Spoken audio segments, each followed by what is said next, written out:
그래요. 아이는 역시 엄마가 키우는 게 아니잖아요. 부모가 그렇죠. 키우는 거지. 네, 그렇죠. 아빠도 엄마처럼 모성애를 가질 수 있다는 거 정말 꼭 좀 알아도 기억해 둬야 될 부분인 것 같아요. 네. 그리고 아이를 키우면서 엄마도 성장한다 이렇게 얘기를 하는데 사실 그러고 보니까 우리가 결혼 생활 몇 년 차예요 라고 얘기하지만 엄마 몇 년 차예요 라는 얘기를 안 하잖아요. 그러니까 1년 아이가 1살이 되면 나도 엄마 1살 된 거잖아요.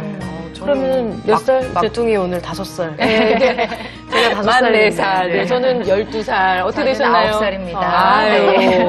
살만하십니까? 네. 네. 좀 살만합니다. 저는 이렇게 생각해요. 오늘 그걸 보니까, 한참 아이 때문에 뭐 이렇게 힘들다고 생각을 하지만, 그 좋은 엄마 컴플렉스, 이런 것 때문에 오히려 그래요. 더 엄마들이 더 힘든 거 아닌가. 아까 선생님께서도 말씀하셨잖아요.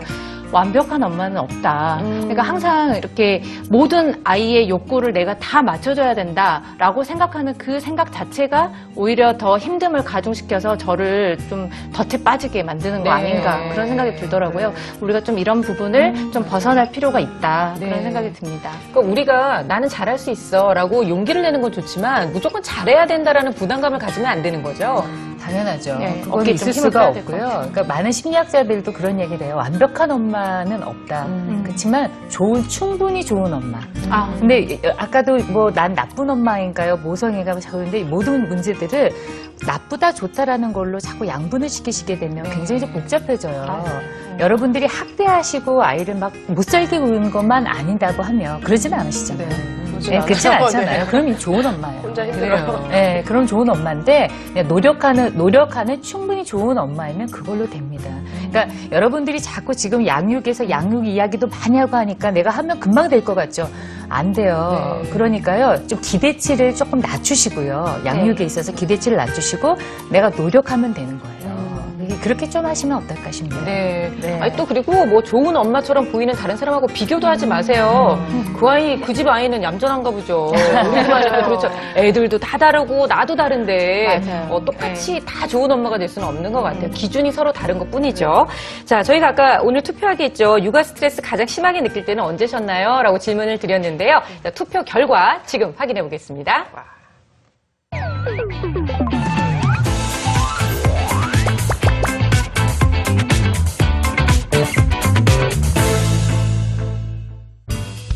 자, 투표 결과가 나왔는데요. 아주 골고루 나왔네요, 오늘은. 근데 그 중에서도 역시 남편이 이해해주지 않을 때. 다들 저랑 똑같으시군요. 그렇네요. 그리고 피로가 누적됐을 때, 내 뜻대로 되지 않을 때, 나만이 시간이 부족할 때는 그나마 좀 적으셨던 게 엄마들은 자신의 시간을 그만큼 다 포기하신 거예요. 그렇죠. 포기한 거죠. 그런 게 너무 그 답변에서도 그렇죠. 보이잖아요. 보이죠.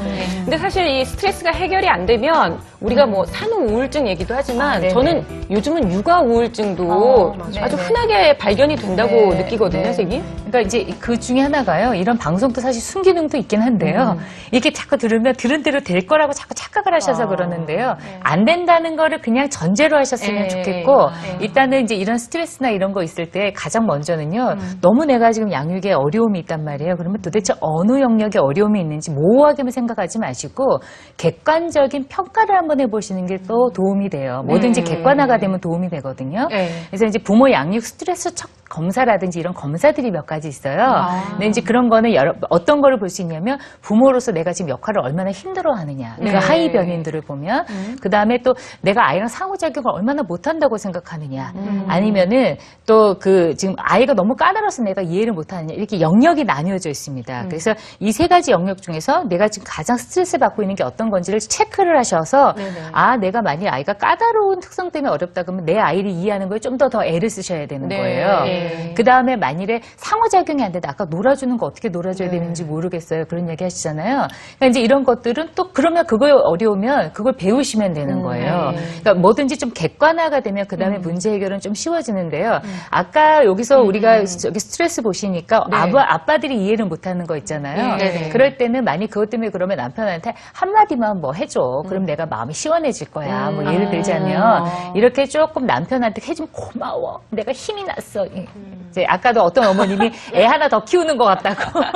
내가 그렇게까지 해가지고 그렇게까지 내가 해야 돼, 뭐. 근데 우리 그렇게까지 한번 해보자고요. 안 하는 것보다 낫잖아요. 네, 그래서 안 하는 것보단 낫죠. 네. 혼자 앓는 것보다는 그렇게 하는 게 훨씬 좀 낫고요. 그 다음에 아까 스트레스 혼자 시간이나 이런 건 하지만 피로가 누적되는 거 이런 거 이야기하셨잖아요. 네. 이제 이럴 때는 내가 좋아하는 활동을 조금 더 해보신다거나 네. 그러니까 그거에 따라서 조금 이 태도를 좀 조절하시면 되는데 무엇보다도 내 마음대로 안 될 때 아까 화가 난다는 이야기도 꽤 많으셨어요. 그러니까요. 아니 엄마가 무슨 신도 아니고 어떻게 그래요, 아이가 다 내 맞아요. 마음대로 됩니까? 이렇게 자꾸 내 마음대로 되려는 걸 꿈꾸는 순간 나는 우울증에서 벗어나기가 어렵습니다. 맞아요.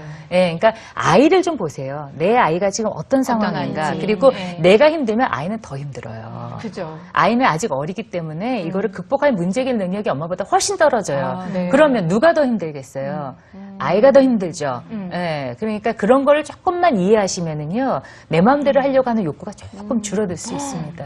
그 말씀이 너무 가슴이 아프네요. 네. 아이는 미안해, 그쵸, 지금. 되게 미안해. 네. 우리 근데 네. 미안한 마음도 털자니까요. 괜찮아요. 괜찮아. 네, 이제부터 잘하면 너나 나나. 네, 오늘부터 딱 이 순간부터 우리가 잘 시작하면 이대로도 괜찮아. 네, 진짜 네. 일반이다. 저희가 방송 중에 계속해서 질문들도 굉장히 많이 올라오고 계시는데요. 이 몇 가지만 시간 관계상 또 함께 알아보도록 하겠습니다. 자, 생생 Q&A 함께 할게요.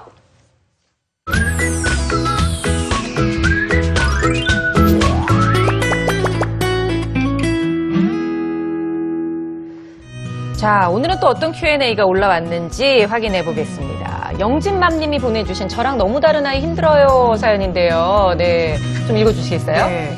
애 키우는 게 너무 힘들어요. 저는 좀 빠릿빠릿한 편인데 저희 아이는 너무 느려요. 좀 빨리빨리 하면 훨씬 수월할 텐데 나랑 다르겠지 하면서도 화가 나요. 어떻게 해야 될까요? 네.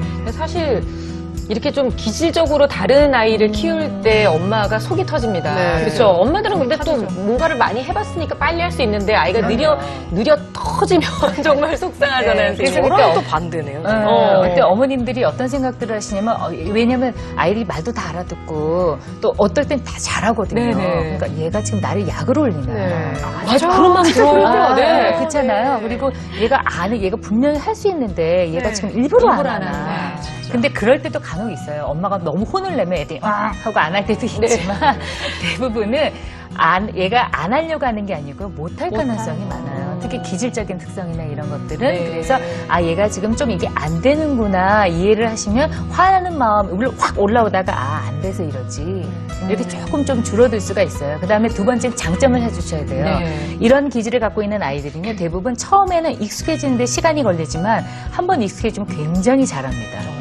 네, 그걸 잘 해내거든요. 왜냐면 네. 신중하기 때문에 그래요, 아이들이. 그래서 그럴 때, 맞아, 네가 처음엔 좀 시간이 걸리지. 근데 내가 조금 기다리면 네가 그 다음엔 잘하더라. 그래, 우리 조금만 기다려보자. 애한테 이야기하시는 거예요. 그럼 그러니까 아이도 느린 게 아니라 좀 신중한 그럼요. 거구나. 그렇죠. 이렇게 생각을 네, 하면 네, 아직 조금 익숙하지 더, 않은 거고요. 네, 그럼 아이도 내가 이래서 이렇게 하면 다음에 잘하지 네네. 이렇게 되면 그 다음에 아이가 좀 더 속력을 낼 수가 있어요. 네, 그래서 이런 것들 좀 장점을 좀 찾아주시는 거 이런 것들이 한번 해보시면 어떨까 싶어요. 근데 지금 질문 보시면서 네. 영은 씨는 딱 그러셨어요. 우리 집하고 반대네요. 반대다. 네. 라고 얘기하셨는데 예를 들어 엄마는 굉장히 느긋하고 천천히 가는데 아이가 좀 이렇게 좀 빠른 아이들이 있잖아요. 네. 말도 빠르고 뭐 행동도 빠르고 이런 경우에는 어떻게 접근해야 돼요? 그럴 때는 오히려 아이 눈을 딱 보시고 좀 천천히 얘기하시는 거예요. 아이 눈을 보고. 눈을 딱 보고 네. 그랬어. 그리고 이 아이가 불러도 대답도 안 하고 막 하잖아요. 잠깐만. 아이 그랬단 말이야. 잠깐. 응.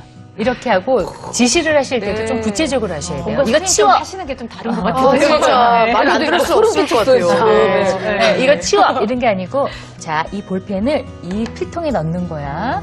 넣잖아요. 굿. 오케이. 예. 이렇게 해서 아이가 확 뜰 때 요거를 네네. 잠깐 엄마의 차분함으로 이렇게 톤도 조금 다운 시키시고요. 그때 엄마가 하면 아이도 같이 더 떠버리거든요. 아니 왜 차분한 엄마인데도 불구하고 아이가 빨리 가면 야야야야 하면서 우리도 빨라지잖아요. 그러니까 그러지 말고 엄마의 차분함을 보여주는 거군요. 네. 그리고 이제 예고하는 거죠. 이렇게 되면 엄마가 너 3번 기다리지만 그럼 그때는 엄마도 폭발한다. 너 근데 그렇게 되긴 원하지 않아. 그거는 네가 결정해야 돼. 예, 똑똑한 아이들이 알아들을 거예요. 네네. 이렇게 조금만 하시면은요, 아이들이 이렇게 딱 엄마 보고 하잖아요. 오, 네가 알아서 지금 참았어. 굿. 이거 한번 해주시면 돼요. 예. 야, 괜찮으시겠죠? 이 방법 괜찮을 것 같지 않아요? 네, 일단 목소리를 낮추도록 원래 저로 돌아가는 걸로. 그래요. 애 한 10년 키우면요. 이게 성대가 많이 안 좋아져요. 맛이 가요. 네, 그래도 맛이 이제 가요. 가수시니까 네, 관리하셔야 돼요. 네. 자, 두 번째 질문 또 함께 볼까요? 네. 우리두리님이 보내주셨네요. 네, 일하는 엄마, 아이한테 상처가 될까 걱정이에요. 두 아이의 엄마이자 워킹맘입니다. 아침마다 연년생 아이들을 억지로 떼어놓고 나가면 일이 손에 잘 안 잡혀요. 그렇다고 그만둘 수도 없고 일도 육아도 제대로 못하는 것 같아서 너무 괴로워요. 어떻게 해야 될까요? 네. 이런 엄마 예. 진짜 많이 봤어요. 네. 여기 뭐 다 공감 저도 그랬어요. 저도 없는데 그랬어요. 네. 우리 제이는 어때요? 엄마 갔다 올게 하면 네. 울거나 떼쓰거나 그러진 않았어요? 이제는 괜찮은데 처음에는 굉장히 엄마 나도 갈래, 방송국 갈래 막 이렇게 떼쓰고 그런 따라오잖아요. 일이 많았어요. 그러니까 막 눈물 콧물 막 범벅된 거 네. 보고 나오면 맞아. 정말 내가 이렇게 살아도 되나 이런 생각 좀 네. 들거든요, 선생님. 그래도 이제 그런 사인을 보내는 게, 아, 그래도 얘하고 나하고 애착이 잘 형성이 돼서 이러는구나. 이렇게 생각하시게 좋게 돼요. 봐야 되겠네요. 그걸 네. 갖다가 본 적도 안 하는 건 오히려 더 문제가 됩니다. 네. 근데 지금은 이제 나이가 들었고 엄마 하는 일을 이해하니까 아이가 굿바이 이걸 할 수 있는 것도, 아, 이 아이가 이거를 이제 받아들일 만큼 준비가 돼 있구나, 네. 기특하구나, 이렇게 좀 생각하시면 되는데요. 네. 많은 분들이 이것 때문에 좀 일하시는 분들이 어려우실 거예요. 근데 이런 것 때문에 연구가 많이 이루어졌었어요. 네네. 그래 봤더니 양육에 가치 있는 시간의 양보다는 질이 참 중요하더라. 네, 그렇죠. 이런 연구 결과가 상당히 많이 보고가 돼 있는데 또 그렇다 그것만 너무 믿으시고 또 양을 조금만 추가하시면 그것도 안 돼요. 네, 네. 양을 반드시 또 하실 양도 반드시 필요한데 굳이 따지자면 질도 중요하다. 이런 걸 좀 꼭 그 결과를 좀 믿으셨으면 좋겠고요. 그다음에 이제 또 이제 두 번째로는 일단은 여기서도 불안하고 저기서도 불안하잖아요. 네. 그러니까 항상 우리의 원칙은 here and now예요. 지금 여기에 최선을 다하는 지금 이 거예요. 순간. 지금 이 순간에. 지금 있는 이 순간에 아이랑 내가 어떻게 하면 이 아이가 가장 행복한 시간을 보낼 수 있을까. 근데 그것도요, 어머니가 너무 고민 안 하셔도 돼요. 네. 그냥 애가 재밌어 하는 걸 그냥 같이 해주시면 돼요. 답이 멀리 있지 않습니다. 네. 내 아이에게 답이 있어요. 오, 이렇게 했더니 아이가 빵꾸 듣고 좋아해. 같이 해주시면 돼요. 그게 정답인 거죠. 네, 근데 애가 싫어요. 안 하시면 돼요, 놀이할 때. 근데 그거를 내가 얘를 어떻게 해서 막 계획을 세우지 마시고, 네. 답은 항상 아이한테 있다. 네. 저 같은 경우에는 제가 쓰는 방법은 워낙 이제 엄마들이 뭘 못해 이런 식으로 사회에서 많은 얘기들을 하니까 저 같은 경우는 항상 제가 잘한 일을 생각해요. 그러니까 스스로 칭찬하기? 잘한 일, 네. 스스로 칭찬하기. 누가 나 칭찬 안 해주니까 제가 터닥터닥 칭찬을 해주는데요. 네. 뭐 예를 들면 오늘 하루 내가 잘한 일, 아이한테 잘한 일. 나는 오늘 따뜻한 눈 맞춤을 한번 해줬어. 스킨십을 해줬어. 이렇게 좀 잘한 일 중심으로 생각하거든요. 네. 내가 못 해준 것보다는 아 나는 이런 거 한 가지라도 잘하는 게 있어. 이렇게 생각을 하고 있거든요. 네. 한번 해보세요. 네. 여기서 한 단계 더 나아가면 어떻게 하면 되는 줄 아세요? 이걸 엄마 이렇게 잘했다는 걸 얘기하고 엄마 잘했지. 칭찬해줘. 맞아요. 그러면 아이가 딱 알아주잖아요. 아휴. 그러면 그것만한 선물이 없습니다. 뽀뽀 한번 네, 네. 자, 여러분 어떻게 얘기 한번 이렇게 하다 보니까 여러분의 스트레스가 좀 풀리는 것 같으세요? 자, 오늘은 이렇게 엄마들의 외로운 마음을 어루만져 드리는 그런 시간으로 꾸며봤는데요. 영은 씨 어떠셨어요? 오늘 정말 뭔가 힐링이 된 것 같아요. 저만 이런 게 다행이네요. 아니라는 거, 그리고 많은 그쵸, 맞아요. 솔루션들을 저에게 주셔가지고 제가 이제 잘 안 될 수도 있지만 여전히 그래도 열심히 잘하실 해봐야 거예요. 되겠다. 그리고 잘할 수 있다. 네. 그런 용기가 혼자가 아니다. 혼자가 아니다. 혼자가 네. 라는 걸 얻고 갑니다. 네, 틈틈이 저희 또 방송도 많이 봐주시고요. 네. 네, 그리고 제이 잘 크고 있는지 네, 연락도 좀 자주 해주시기 연락드릴게요. 바랍니다. 네. 네. 오늘 또 많은 도움 주신 이영애 선생님 그리고 양 기자님 고맙습니다. 감사합니다. 감사합니다. 감사합니다. 네, 다음 주에는요, 아이들 학교 보내고 나서 도대체 잘 다니고 있는지 많이들 걱정되시잖아요. 그래서 우리 아이의 학교 적응 대작전이라는 제목으로 방송 준비하고 있습니다. 공감 부모는 배우이시면서 현재 초등학교 2학년 아이의 엄마이신 분인데요. 어떤 분이 나오실지 많이 기대해 주시기 바랍니다. 이젠 진짜 가을이에요. 아이들과 함께 조금 땀은 나는 그런 가을이기는 하지만 더욱더 야외 활동 많이 하시는 즐거운 주말 보내시기 바라고요. 저희는 다음 주 금요일에 다시 찾아올게요. 고맙습니다.